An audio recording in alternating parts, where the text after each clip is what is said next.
Ciao, ho avuto una giornataccia. Ti va un caffettino?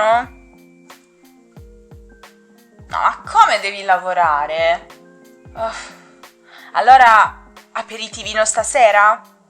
Quante volte vi sarà capitato di sentire questo tipo di desinenze finali durante le conversazioni tra italiani? Questo perché gli italiani non solo descrivono il mondo, ma lo accarezzano. Amiamo dare tante sfumature di emozioni alla lingua e per questo utilizziamo tantissimi alterati. Ciao a tutti e bentornati sull'Ernamo. In questo video parliamo proprio degli alterati e di tutto il mondo di significati ed emozioni che si nasconde dietro di loro. Innanzitutto va detto che gli alterati si dividono in italiano in 4 tipi: diminutivi, con desinenze come ino, etto, ello, che riducono le dimensioni e spesso aggiungono un tocco di affetto, tenerezza. Non so, un gattino è un gatto piccolo ma anche carino, tenero. Accrescitivi, one, che aumentano le dimensioni, a volte con ammirazione, a volte con disapprovazione. Un librone può essere sia un libro impressionante sia un libro ingombrante, dipende dal contesto. Vezzeggiativi, uccio, otto, che indipendentemente dalla dimensione aggiungono un tocco di tenerezza. Ad esempio, un orsacchiotto, non importa quanto sia grande, sarà sempre un orsacchiotto, perché vogliamo esprimere tanto affetto nei suoi confronti. Peggiorativi, accio, astro, che aggiungono una connotazione negativa, una giornataccia e una brutta giornata. Ebbene, questo quindi è l'aspetto grammaticale degli alterati. Ma dovete sapere che dietro l'uso degli alterati in italiano c'è un intero mondo psicologico e tante funzioni sociali differenti che adesso andiamo a vedere. Noi italiani utilizziamo gli alterati innanzitutto per ammorbidire la comunicazione. Posso farti una domandina?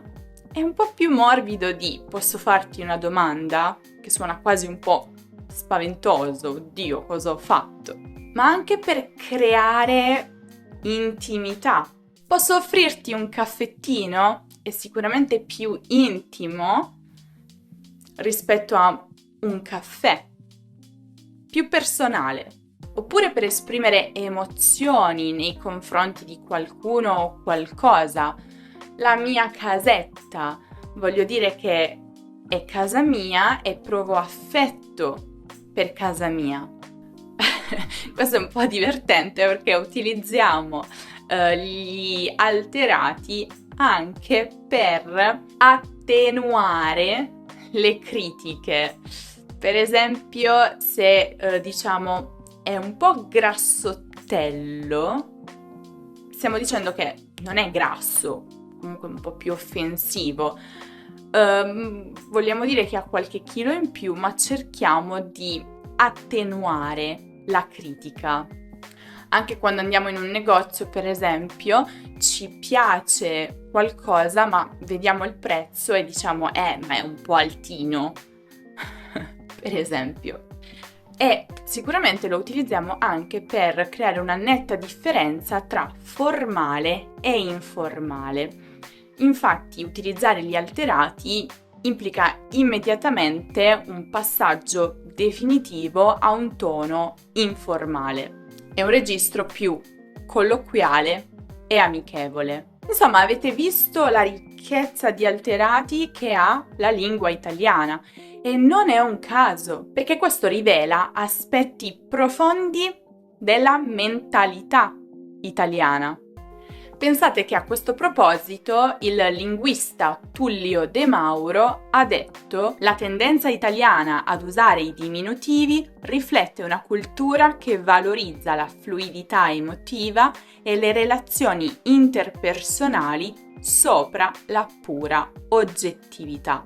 Non vogliamo solo descrivere il mondo, vogliamo colorarlo con le nostre emozioni. Penso sia una cosa bellissima, no? Una cosina molto carina. Ma seriamente, questi diminutivi, questi alterati sono così presenti nella nostra lingua e cultura che a volte li usiamo senza rendercene conto, cioè senza sapere che li stiamo usando. Vi faccio un esempio. Panino. Tecnicamente è il diminutivo di pane, ma è una parola italiana a tutti gli effetti. Telefonino, che oggi indica il cellulare, ma che è infatti il diminutivo di telefono. Postino, spazzino sono diminutivi tecnicamente, ma ormai parole entrate nel nostro vocabolario italiano. Lo sapevate? Mentre facevo le ricerche per questo video, ho dato un'occhiata a cosa succede nelle altre lingue e chiaramente ho scoperto che tutte le lingue hanno dei suffissi, per esempio, per dare una sfumatura di dimensione o di qualità differente alle parole. Ma mi sembra che nessuna abbia la stessa ricchezza dell'italiano. Potrei sbagliarmi, quindi fatemi sapere nei commenti. Recentemente sono stata in Spagna, a proposito, se volete dare un'occhiata al vlog che ho realizzato a Malaga, potete guardarlo, lo trovate qui in alto nella card o giù in descrizione. E lì sentivo spesso parole come cafecito, quindi tipo un caffè più piccolo, oppure una mesita per indicare un tavolo più piccolo, più carino, quindi chiaramente ci sono suffissi in altre lingue, ma fatemi sapere se la vostra lingua ne ha così tanti e con tutte queste sfumature, questi significati come l'italiano. Secondo gli studi, le lingue che hanno una varietà, una ricchezza di alterati sono le lingue di quelle culture che valorizzano i legami affettivi, soprattutto familiari, sociali, e l'italiano chiaramente lo fa, o che esprimono le emozioni in modo più diretto. Gli italiani lo fanno. Ora, per chi studia l'italiano, questi alterati possono essere sicuramente una sfida, ma allo stesso tempo anche un'opportunità. Quali sono gli errori più frequenti con gli alterati tra gli studenti di italiano? Applicare suffissi tipo ino, etto a parole che non li accettano. Perché sì, lo facciamo con tante parole, ma non con tutte. Per esempio, una cosa simpatica, non esiste un caffeaccio, cioè un caffè brutto, forse perché in Italia il caffè non è mai brutto. In ogni caso, non possiamo dire per esempio caffeaccio. Quindi è importante avere una certa dimestichezza, una certa padronanza della lingua per sapere i suffissi accettati dalle varie parole. Non ci sono regole su questo.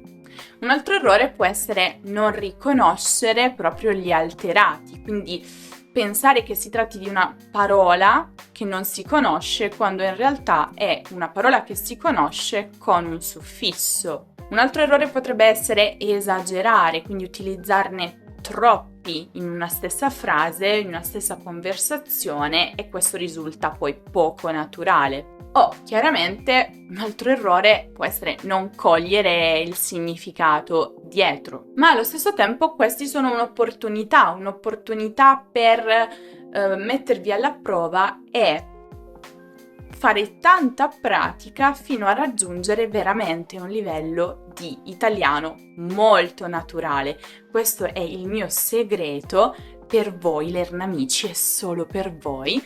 Utilizzate chiaramente in maniera limitata e solo se siete sicuri che sia il modo giusto. Utilizzate questi alterati perché veramente fanno la differenza con il vostro italiano. Shh. E nessun libro ve lo dirà. E adesso ho un compito per voi. D'ora in poi, dopo aver guardato questo video, fate attenzione, cercate di fare caso agli italiani che parlano nei film, negli spettacoli, nelle serie TV, nei video, nella vita reale. Ne sentirete un sacco. Non so, al bar, prendiamo un caffettino e un cornettino. O prendiamo un caffettino e un biscottino. O al lavoro, ho un lavoretto da finire, ci vorrà un attimino. Tra amici, facciamo una passeggiatina in centro? In famiglia, che bella questa tavolata, proviamo questo vinello locale. E così via. Insomma, quando un italiano vi dice qualcosa come un attimino, un momentino, non vi sta soltanto parlando in italiano o non vi sta solo chiedendo un breve periodo di tempo. No, c'è molto altro dietro. Vuole entrare con voi in un rapporto più personale, più emotivo, più italiano. Bene, sapevate tutto questo? Spero di aver chiarito un po' il mondo dietro questo caffettino, biscottino, giornataccia che penso abbiate sentito molto spesso in italiano. Restando in tema di italianità, se volete scoprire quanto io sia italiana, ma anche quanto voi lo siate, potete guardare il video in cui faccio un test insieme a voi e metto alla prova la mia italianità. Secondo voi quale sarà il risultato? In ogni caso potete guardare questo video che trovate qui in alto nella card e giù in descrizione e lo potete fare anche voi e per favore fatemi sapere nei commenti quanto siete italiani. Detto questo, io vi ricordo di iscrivervi alla nostra newsletter e al nostro canale Telegram se volete non soltanto ricevere una notifica ogni volta che pubblico un nuovo video, ma anche materiali esclusivi, gratuiti per migliorare il vostro italiano, sia di grammatica, sia di cultura, curiosità, attualità e molto altro. Non dimenticate poi di lasciare un mi piace al video se vi è piaciuto, iscrivervi al canale se ancora non lo avete fatto, seguire Lernamo su tutti i social e ovviamente passare dal nostro sito web lernamo.com dove trovate tutti gli articoli per ogni video che pubblico su YouTube. Con questo è tutto, io vi saluto ma vi aspetto prestissimo in un nuovo videino.